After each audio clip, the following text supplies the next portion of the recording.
Hey YouTube, the time has come, my car has died, I've got to sell my Les Paul. Yep, so this will be for the advert.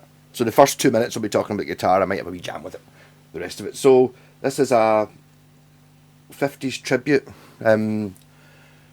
2013 model, says on the back. One issue it has, it's got no paint on it, it's been stripped. But apart from that, if you look back in my videos to Gibson 50s Tribute, you'll see I'm playing a black one that's got white pickups in it. And I said it's the best Les Paul I've ever played. Like the best feeling and the best sounding. And that's this one. The black paint on it was awful. I think that the 50s, these are the cheaper versions of Les Paul, but it's still there. It doesn't have any binding on it, so the difference between this and it is a real Les Paul. It says Les Paul on it, so it is. Gibson got the set neck. According to the specs, it's got a mahogany body with a maple cap and a maple neck. So a Les Paul you would normally think would have a mahogany neck. I'm no wood expert, but that's a mahogany neck. Basically, it is a mahogany neck, even though if you look up the specs, it's a maple one, it's not.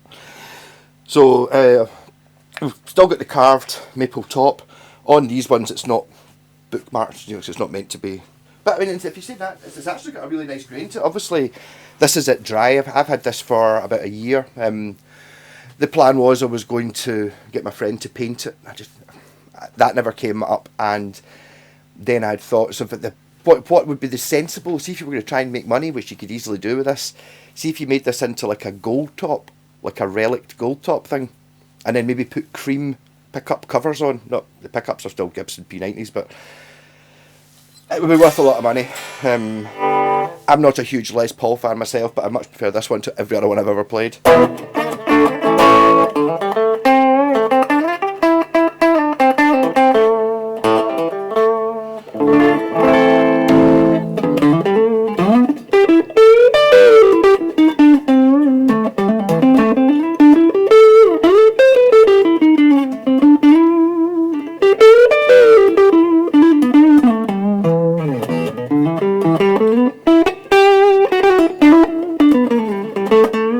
So, like I said, when I had this guitar in a few years ago, I used to belong to my friend, and then what happened was he sanded it down and then was going to get his pal who paints cars to do it, and at the last minute his pal who paints cars didn't want to do it anymore, and then he asked me to do it, and it's like, painting's not that much fun. If it's your thing and you can be bothered spending time on it, like you can make this into like everyone's dream Les Paul. I'm not 100% sure that, see, not having paint on a guitar, I've got a couple of guitars that you can't really see. This one's got a very, very light. See, having very little or no paint on it might make the guitar sound better. I'm not sure. You're talking about like you get like the nitro thin skin to let the tone breathe. Well, there's no skin on it. I do think, I mean, so your options with this are really, I wouldn't leave it because it'll go grubby, you know, with your handprints. I've not played it enough to do that. You could just clear coat it, or varnish it, or nitro it, or graffiti it, or do anything with it, and you've got like a total rock solid Les Paul. A rat pedal.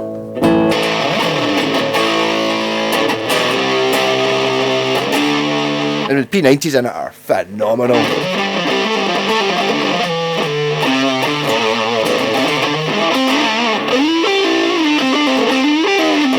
I did all the fretboard edges and stuff like that when I had it before. It wasn't the best playing Les Paul the first time I saw it. And if it hadn't been this one, I wouldn't have bought it.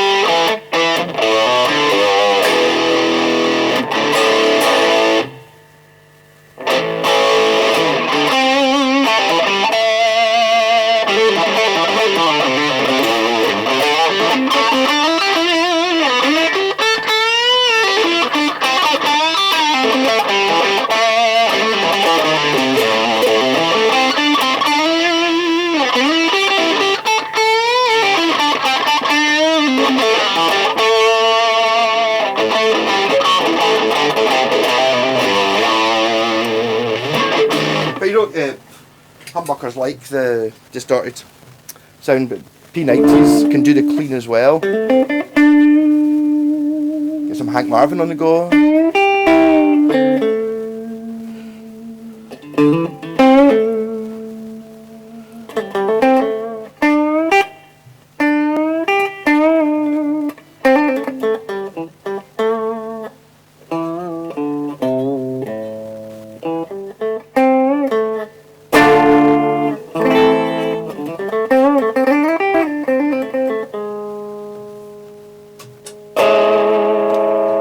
A wee bit of distortion maybe.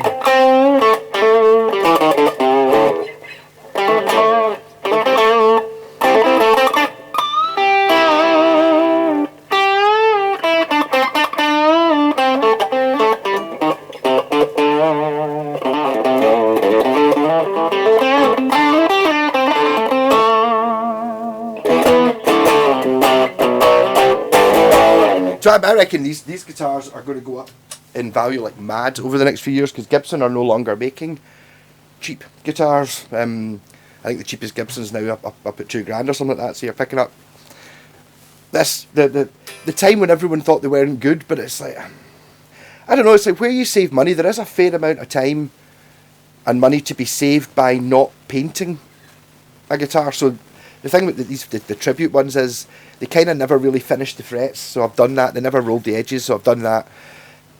Maybe didn't set it up brilliantly, done that. And the paint is kind of like a right next kind of paint job, which you could easily do yourself. But the biggest difference is the paint between this and like a Les Paul. Well, it wouldn't be a standard, would it? Because it's got P90s. And my argument there is like, well, if anything, plastic binding round the body and plastic binding up, that has got to make it sound not as good. Like, in the total, using a laser micrometer to test it, surely more wood is better for more tone. So having tone plastic everywhere probably makes the guitar not sound as good. Maybe. And the body, the neck's the same as like a standard. The body's kind of the same. It might be, these ones might be chambered, I'm not sure. It's not super heavy for a Les Paul. It's not like it's not a tree trunk. It hangs pretty well. Les Pauls generally don't tend. That's how you test whether a guitar stays level or not. So coming in at kilograms. Yes, it's okay to hang it off a tuner. They're Grovers. 3.98. So that's kilograms, and in pounds it's 8.7. And in gins it's 7.97, and in ounces it's 140. Yeah. So then again, it's like, see, it's under 4 kilograms. So there you go. And I know that the corker there, guitar, is just over 4 kilograms. But see, when you take the strap off and take out the lead, it becomes under 4. So there's some weight in the lead. It sounds ridiculous, but I mean, it's a big metal thing. It does make a difference having the lead and the strap still on it, but no paint. So maybe don't put, you know, a kilogram of paint on it.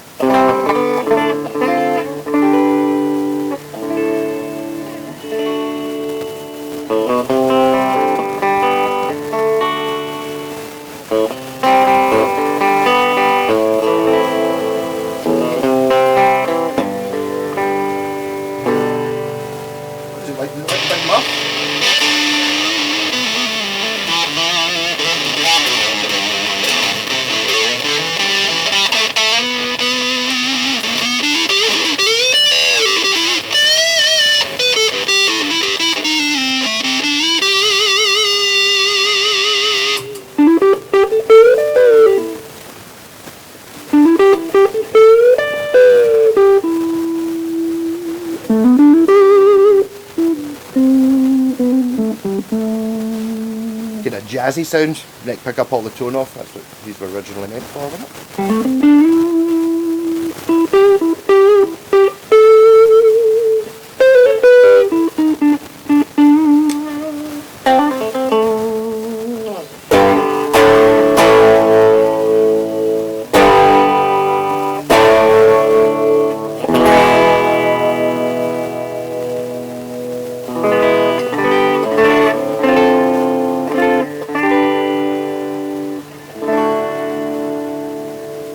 yeah, no, as I said, best Les Paul I've ever played.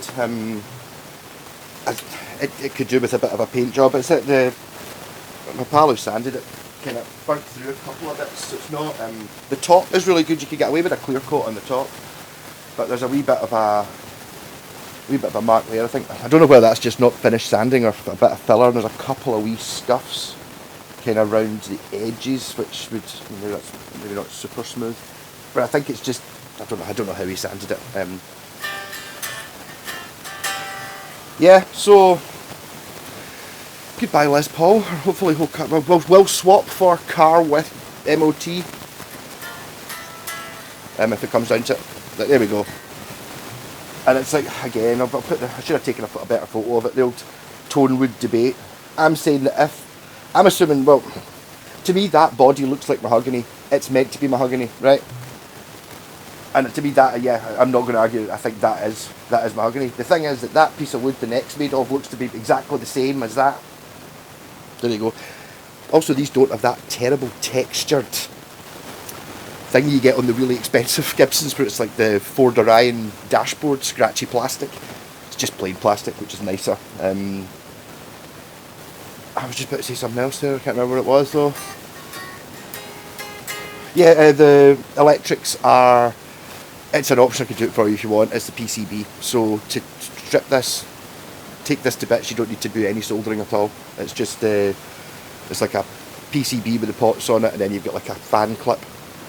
You know, it would be plastic clip to clip in the two pickups, the output jack, and then and this. Basically, you don't need to solder it. It goes back together again. And to be honest, I don't like that idea. No, I would rather have the real pots. That's how they make it cheaper.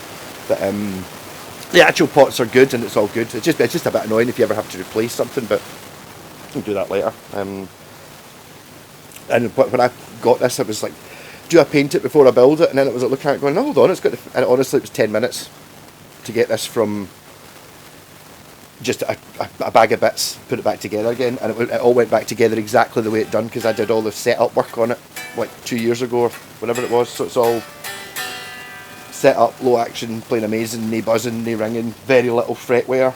Would I even say no fretwear? Can't say no fretwear, but I mean, yeah, you can. It's like if you polish the frets, you'd be able to see it. But no, I'm going to say near as damn it, no fretwear. The guitar's certainly never been abused, apart from if you saw sands in it. But if you saw the sort of gloss black paint that it was originally, it definitely looked better like this. Go for the Mick Ronson thing, and you can buy different coloured pickup covers if you want to. I had thoughts of it making sticking a humbucker in the bridge, because I've got a Yamaha Pacifica, or my pals, that's got like a humbucker in the bridge and a P90 in the neck, and it's a really good combination. There used to be a guitar called a Les Paul BFG, which I nearly bought when it was out, which basically kind of was this. It had a humbucker in there, and it didn't have a truss rod cover, and it didn't have a back cover. It was a really weird guitar. But this kind of idea, but it's got I think that's got the bigger headstock. I think is that the normal headstock? I can't even remember. I had an SG, a 50s tribute SG, and the headstock was bigger than mine. It's a wee bit pointier. Maybe that's because mine's old. Mine's a wee bit rounder there. I would have said that was a wee bit more pointy. But somebody, if you're going to buy a Les Paul, don't buy an Epiphone one. What's better? How's an Epiphone better than this? It's shiny. Everything else, it's inferior. I mean, you get Epiphones. Some of the Epiphones are $1,000 and all that. Okay, catch you later.